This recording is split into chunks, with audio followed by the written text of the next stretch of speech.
Estamos con el periodista Hugo Coya, que nos viene para hablarnos de su libro Polvo en el viento. Hugo Coya es uno de esos extraños periodistas que además hace de su trabajo de investigación la fuente para escribir libros que tienen una base periodística, pero en los que también podría darse cierta licencia para reconstruir historias que no necesariamente se han presentado así de completas. Él corrobora todos los datos, pero nos presenta lo que no podría presentarse, por ejemplo, en las páginas de un periódico. ¿Cómo estás, Hugo? ¿Qué tal? Muy bien, muchas gracias por la invitación, Patricia. ¿Por qué hacer libros de estas investigaciones periodísticas? La vez pasada presentaste un libro magnífico que era sobre la historia de peruanos que habían muerto en campos de concentración de nazis durante la Segunda Guerra. Esta vez nos vienes a contar en este libro la historia de Vaticano. Probablemente yo no sabía cómo escribir la vida de Vaticano y tú lo haces perfecto en el título de la portada: Esplendor y miserias de un narcotraficante. Un tipo que ha tenido muchísimo poder, muchísimo dinero y que se vinculó casi con todos los estamentos de la sociedad. Sí, o sea, realmente este libro ha sido un trabajo de 1 año y medio de investigación que tiene la gran ventaja de contar de primera mano las declaraciones del propio Vaticano, ¿no? El propio Vaticano que me dice: señor, yo soy narcotraficante y le voy a contar mi historia.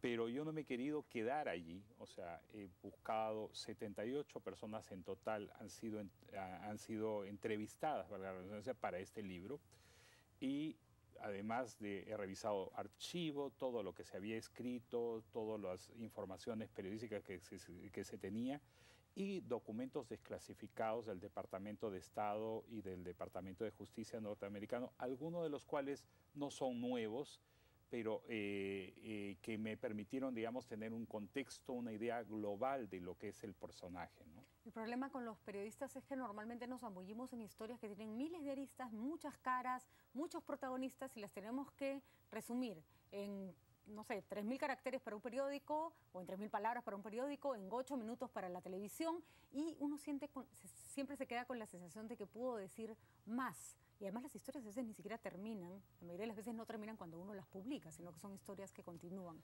¿Este tipo de práctica, Hugo, te da la satisfacción de que sientes que completas o terminas de contar toda la historia? Sí, justamente por las razones que acabas de esgrimir.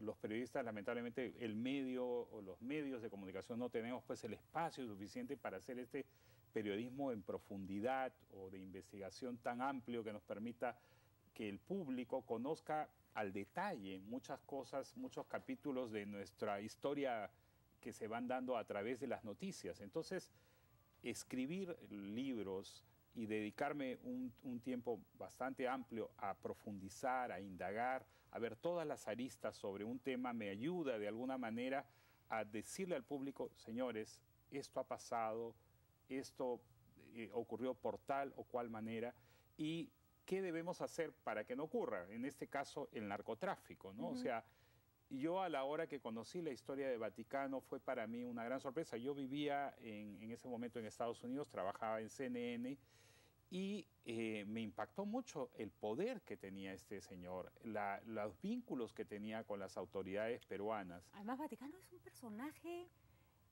representativo de toda esa época del Fujimorato, porque era este señor al que se le vinculaba a Vladimiro Montesinos, que además un día aparece tartamudeando y balbuceando y arranca todas estas teorías de que lo habían, que lo habían torturado para que no declarara en contra de Montesinos. Es un personaje cuya gravitación en nuestra vida política es mucho más fuerte que la de cualquier otro narco que simplemente se hubiera dedicado a traficar.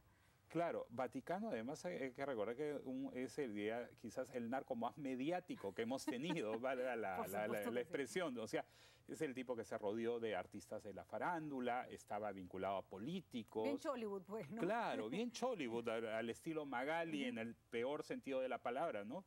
Y este hombre crea además una identidad secreta que era Camilo Ferrer Picasso, con lo cual él se presenta como un millonario, maderero y cafetalero, y hace una vida donde se vincula con la alta sociedad limeña, va a los lugares más exclusivos, a las discotecas, a los restaurantes, se reúne con ellos y sale en las fotos, en las secciones de sociales, y no tiene ningún problema en aparecer y vivir de las apariencias que la alta sociedad limeña le permite.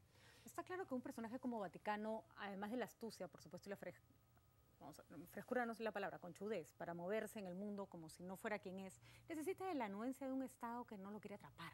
Y en la selva pasa muchísimo eso. Y justamente de eso era de lo que se acusaba al gobierno de entonces, de permitir operar a Vaticano a cambio, por supuesto, de cupos o de plata y de corrupción. ¿Cuánto de eso se logra esclarecer en tu libro? Yo he tratado en lo posible de reconstruir todo eso. Vaticano, a mí me sorprende porque yo la verdad no tenía una experiencia previa en una investigación sobre narcotráfico.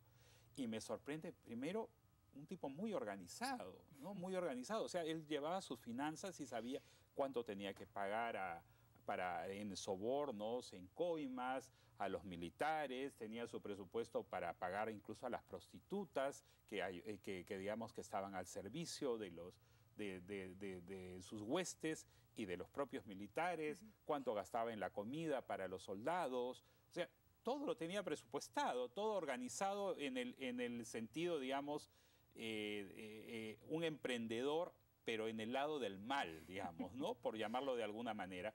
Entonces, un tipo que tenía mucha organización y que justamente por esa organización también se permite realizar obras sociales en la selva, ahí en Campanilla, que es el pueblo donde él monta su imperio, digamos.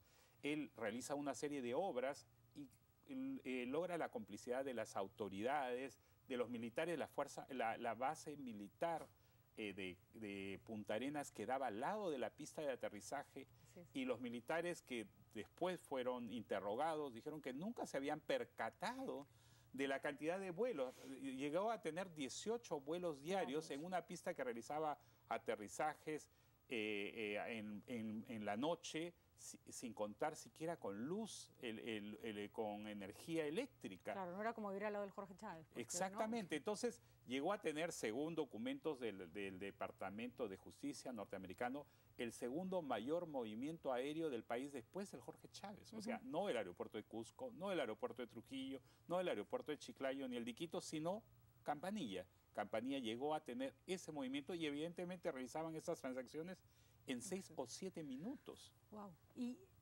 tiene toda esta historia efectivamente ligada a la farándula que además da cuenta de un personaje que sabía qué tipo de alianzas tenía que tener, de qué manera se tenía que mover en una sociedad para que lo tolerara. Porque claro, en el momento pasó lo que tenía que pasar, que en el momento que cae él, cayó todo el que había tenido algún contacto con él, o por lo menos se vio involucrado, y no era poca gente. ¿Cuánto conocimiento tenían las personas de qué tipo de persona era Vaticano? Claro. Hablemos de las vedettes que estuvieron con él, hablemos de los artistas que lo rodearon, o incluso personajes ligados a clase alta, a la policía, en fin. O sea, hay que recordar, Patricia, que en esa época en que Vaticano tenía este imperio, digamos, del narcotráfico, vivíamos una gravísima crisis económica. Y la hiperinflación, los atentados terroristas y todo. Y la gente no se hacía muchos cuestionamientos acerca de dónde venía el dinero. Y lo menciono en el libro, que fue una de las cosas que encontré. Algunos bancos tenían sucursales en estos lugares y recibían el dinero, dólares que tenían estas personas que trabajaban, y las traían a Lima y se vendían en Ocoña de manera sin mayores criterios de rigor, de preguntar de dónde era, cuál era el origen de ese dinero. Y eso, digamos, era aprovechado, y fue aprovechado no solo por Vaticano, sino por los otros narcotraficantes que en ese momento regían y se habían parcelado parte de nuestra selva, ¿no? O sea, el Valle del Guayaga estaba dividido en zonas de influencia de determinado narcotraficante, ¿no? Bueno, interesantísimo. Además, es como contar la historia del otro lado que nunca se conoce, ¿no es cierto? Nada puede ser más hermético que la vida de un narcotraficante, por más que haya sido capturado y puesto en la cárcel. Aquí tenemos Polvo en el viento, Vaticano, esplendor y miserias de un narcotraficante, el último libro de Hugo Coya, que como siempre es además publicado por la editorial Aguilar. Ya se está terminando, me dices, así que se apure que se lo quieren regalar por Navidad. Bueno, Bueno, sí, ha tenido muy buenas ventas. Bueno, fue el segundo libro más vendido de la feria del libro Ricardo Palma y realmente estoy abrumado con todo lo que ha ocurrido con este libro. Sí, porque Hugo no solo hace magníficas investigaciones, sino además escribe muy bien. Entonces, es una manera sumamente interesante de enterarse lo que pasó en esta parte, en esa época en nuestro país y el tipo de personaje que fue Vaticano. Me está votando nuestra productora, así que ya me voy, Charo, no te preocupes. Muchas gracias, Hugo, por estar acá y mucha suerte con tu libro y felicitaciones por el trabajo. Nos vamos mañana, como siempre, a la 1 de la tarde. No deje de estar con nosotros.